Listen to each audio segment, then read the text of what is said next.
Oh oui. Et ensuite, nous aurons en deuxième partie d'émission le plaisir de recevoir et de parler de Émilie Marchandin qui est présente parmi nous ce soir. Salut Émilie. Salut. Comment ça va? Ça va super. Ouais. Ouais. Artiste plasticienne, donc tu vas essayer de nous parler un peu de ce que tu fais. Oui, mais plusieurs activités. D'accord. Voilà. Bon, On y justement, reviendra. on va bien développer. Ouais. Je crois que cette fois-ci, on va enfin en avoir l'occasion. C'est vrai, on en reparlera certainement tout à l'heure, hein, Cédric. Ou On pas. avait un petit essai, donc là on a voulu inviter Émilie pour qu'elle nous parle un peu de ce fameux art de plasticien. .fr, le site bon plan de ta web radio. Allez, justement, Émilie, te bonsoir. faire reprendre de voler. Émilie, bonsoir. Ouais. Bonsoir. Alors, est-ce que j'ai dit une bêtise ou pas? Non, en effet, j'ai un master d'art plastique, donc oui, je suis artiste plasticienne, mais c'est pas spécialement ce que je fais, ce que je produis. D'accord. Alors on avait eu un invité qui avait essayé de nous parler de cet art-là. On n'a rien compris. Hein. On n'avait rien compris, pour être sincère. Il avait eu du mal à s'exprimer, mais il avait l'air vraiment passionné par son art. On le salue s'il nous écoute d'ailleurs. Plein de bisous. Voilà, plein de bisous. Donc ce soir, Émilie, tu vas nous parler, j'espère, un peu mieux de ce qui est l'art plasticien en fait, et de ce que tu fais. D'accord. Alors pour définir art plastique, c'est pas compliqué, c'est la différence avec les arts appliqués. Les arts appliqués, c'est tout ce qui est graphisme, illustration, tout ça. Et en fait, les arts plastiques, ça désigne l'art contemporain, donc ça inclut tout ce qui est sculpture, peinture, mais aussi installation et performance. Enfin, tout ce qui est art contemporain, l'art vidéo, enfin voilà. Ça regroupe tout ça. D'accord. Donc ça se différencie en France on fait vraiment la distinction entre les arts appliqués qui sont beaucoup plus techniques et les arts plastiques qui sont plus dans la création. D'accord. Donc artiste plasticienne, on va dire que c'est quand même C'est large. Ouais, voilà, c'est large, mais perso, Cédric, je sais pas, mais on n'entend pas forcément beaucoup parler comme profession. Non, c'est vrai. Et pourtant, Justement, on en vit comment? C'est ça déjà la question. Pardon? On en vit comment? En multipliant les activités, parce que je ne fais pas que ça. ouais, tu fais quelque chose. Oh oui, je c'est fais d'autres. c'est quelque chose que tu fais en plus, c'est une passion, c'est. Non, comment dire, c'est un but en soi, mais je fais d'autres activités créatives. Je suis aussi décoratrice d'intérieur et créatrice de bijoux. D'accord. Je reste dans la créa, mais pour vivre de ça, enfin voilà, quand je suis ambitieuse mais patiente, parce que je sais donc que c'est pas demain que ça va se faire, quoi. En gros, t'as dû être outré quand tu es rentré dans nos studios qui sont tout blancs, quoi. Il y a des conseils de déco. Non, depuis le début, je réfléchis, je me dis en appart, ça serait sympa, mansardé. Non, non, vraiment, Je vais t'inviter à la maison, hein. Je vais t'inviter à la maison. Tu auras du boulot chez Cédric, je te le C'est vrai. dis. Ah, bien sûr. Tu commences à Avoir parler son de t-shirt. Qu'est-ce qu'il a mon t-shirt? Peut-être que t'as- Simple. Il est bien, mon Non, c'est t-shirt. vrai, tu fais soft aujourd'hui, j'ai rien à dire. Pardon. Excuse-moi. Oui, non, mais déjà, comment ça t'est venu de vouloir être artiste plasticienne? En fait, c'est depuis que j'ai 2 ou 3 ans, je sais que je vais être artiste peintre et 2 écrivain. ou 3 ans? Ouais. Écrivain ou Artiste peintre et écrivain, les deux. Ah, les deux, carrément. Ouais, faut Alors faire. aujourd'hui, où tu en es? Tu as écrit un roman? Non, en fait, pour moi, C'est en cours. c'est la maturité en fait qui va permettre de faire de l'art. Et après, je pense qu'avec l'expérience que j'aurai à travers mes arts, puisque j'en fais plusieurs, après, je pourrais écrire quelque chose. Parce que pour moi, s'il faut de la maturité, que j'ai quelque chose à dire et à donner aussi. Tu écrirais des livres basés dans quoi?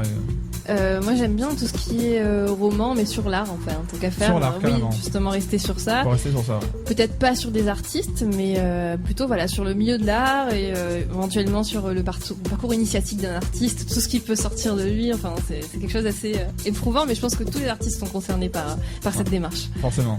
Donc tu es sur Marseille? Oui. C'est ça? Tout à fait. À l'heure d'aujourd'hui, est-ce que tu as déjà exposé? Est-ce que tu exposes? Est-ce que tu as des créations? Est-ce qu'on peut voir des sites internet de ce que tu fais? Alors, j'ai fait une exposition à mon atelier, qui est donc l'atelier Lebel, 5 avenue La Cétaine, dans le 4e à Marseille. Sinon, oui, j'ai des toiles que je mets en vente sur mon site, Pink Colibri, donc www.pinkcolibri.com. D'accord, on peut retrouver quoi sur ce site? On peut trouver en fait tout ce qui est mon univers créatif, donc tout ce que je vais proposer, donc surtout mes toiles et mes bijoux. D'accord, donc il y a des toiles aussi. Oui, bien sûr, oui. Voilà. En fait, mon art c'est ça, c'est faire des toiles. Et Enfin, voilà, est-ce que tu as un peu des objets un peu bizarres? Bon, on appelle ça contemporain alors aujourd'hui, mais des trucs. Je me rappelle que Karl XB notamment. C'est-à-dire très très beau ce qu'il faisait. Ouais, c'était vraiment beau. Bon, c'était assez spécial. Il faut dire, il faut beaucoup d'imagination. C'est un mélange de verre un peu dans tous les sens. Je me rappelle plus très bien, mais c'est des choses assez bizarres. Bon, lui, il était un peu. Tout ce qu'on a. c'est vrai que pour nous qu'on a pu voir les photos, c'est vrai que c'était vraiment magnifique. Pour les auditeurs, c'est un art que j'ai réalisé moi-même. D'accord. Donc c'est vrai que bon, je me mets à la place de l'auditeur, ça a dû être assez dur de comprendre. Mais là vraiment, donc par exemple, alors tu travailles quel type de matière? Eh ben, je travaille beaucoup, les toiles en ce moment, mais comment dire, j'ai aussi fait des installations et c'est quelque chose qui me plaît, mais ça prend beaucoup de place et j'ai pas spécialement l'occasion d'exposer. Donc par exemple, j'ai déjà fait un défilé entre guillemets de chaises parce que je voulais exploiter l'objet, mais justement le détourner de sa fonction, lui donner, enlever la fonction de l'objet et qu'on le voit autrement. C'est possible ça? C'est difficile. Donc en fait, ce que j'ai fait, c'était un défilé de mode. Donc j'ai transformé plusieurs chaises. Donc une chaise comme une robe de mariée, une autre en dentelle, plutôt l'esprit lingerie.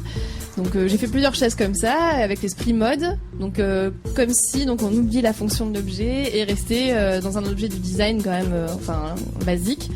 Mais essayer de comprendre l'essence même de l'objet. C'est une démarche un peu philosophique quand même. Alors justement, moi j'aime beaucoup. Comment ça se passe? Je veux dire, tu te lèves le matin d'un coup, tu dis tiens voilà, ça y est, j'ai trouvé mon idée. Ou est-ce que tu vas chercher pendant des jours et des jours et puis en fait, il y a les deux. Parfois je dors et je me réveille, j'ai une idée. Ça m'arrive très souvent pendant que je dors. En fait, je rêve d'un truc, je me réveille vite, un calepin, un crayon et j'écris. Ouais, c'est ça, ouais. Okay, ça m'arrive souvent. Et sinon, je vais avoir une piste, quelque chose qui me plaît, qui me touche, et après je vais chercher, et je vais passer des jours entiers à chercher pour essayer de cerner ce qui me touche en fait, et après essayer de l'exploiter. D'accord, ok. Bon, donc là, ça fait combien de temps vraiment que tu exerces, peut-être de manière professionnelle? Ça va faire 3 ou 4 ans à peu près. D'accord. Là, tu arrives assez régulièrement à avoir des clients, justement, par exemple pour des appartes, parce que ça se passe comment la démarche pour trouver ça? C'est délicat. Alors en toile, j'ai déjà, parce que je fais aussi des toiles, donc là c'est plutôt plus l'esprit street art et pop art, donc c'est assez, c'est souvent des femmes avec des couleurs vives. Et sinon, pour les appartes, j'ai un autre site internet, donc c'est Luxe Design et Volupté que j'ai référencé, donc du coup c'est comme ça que j'ai plusieurs chantiers, le bouche à oreille aussi. Donc, là, je suis en train de partager sur Facebook un peu de tes créations pour qu'on voie un peu plus. Pour ceux qui nous écoutent, n'hésitez pas, vous allez sur Facebook, Alain Cédric Fréquence Attitude, ou directement sur Facebook, tu as quelque chose de précis? J'ai plusieurs groupes, Pink Colibri et Luxe Design et Volupté. Voilà, au moins vous pouvez voir un peu le visuel un peu de ces créations. Je suis en train de regarder, c'est vraiment pas mal du tout. Bon, là, j'ai vu les créations passer. Ouais. Et justement, tu as quel âge? J'ai 27 ans. D'accord, ok, donc toute jeune, quoi, tu restes encore pour de belles années, quoi, devant toi. Bah oui, pour faire plein de réalisations, ce serait quoi, par exemple, le but actuel? Pardon? Le but à venir? C'est-à-dire? Est-ce que tu as un but, vraiment quelque chose qui te tient à cœur, que tu souhaites vraiment faire? Écrire son roman. Ça sera plus tard.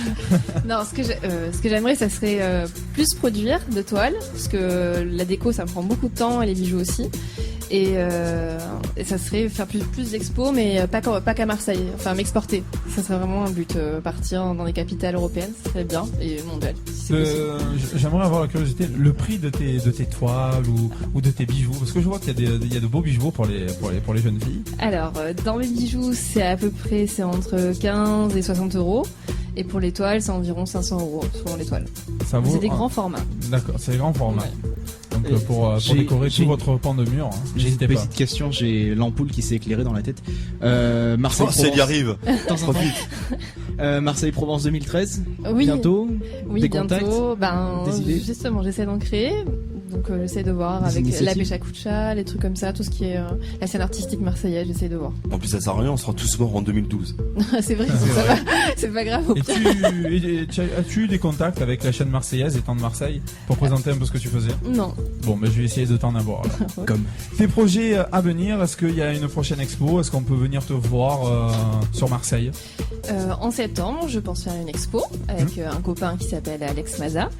Et je pense cet été essayer d'exposer des petits formats et sûrement une vente privée de mes bijoux à mon atelier aussi. D'accord, tu sais à quel endroit ça sera? Non, j'ai pas encore de date, mais le mieux c'est de me voir sur Facebook directement. Sur Facebook, voilà. Émilie Marchandin, c'est ça? Émilie Marchandin ou sur Pink Colibri, comme ça, toute mon actualité. Ouais, n'hésitez pas. Merci, on en sait un peu plus en tout cas sur l'art plasticien. J'espère que c'est plus clair. Voilà, et il faudra venir voir de visu à Cédric, il faudra directement se déplacer pendant sa prochaine expo.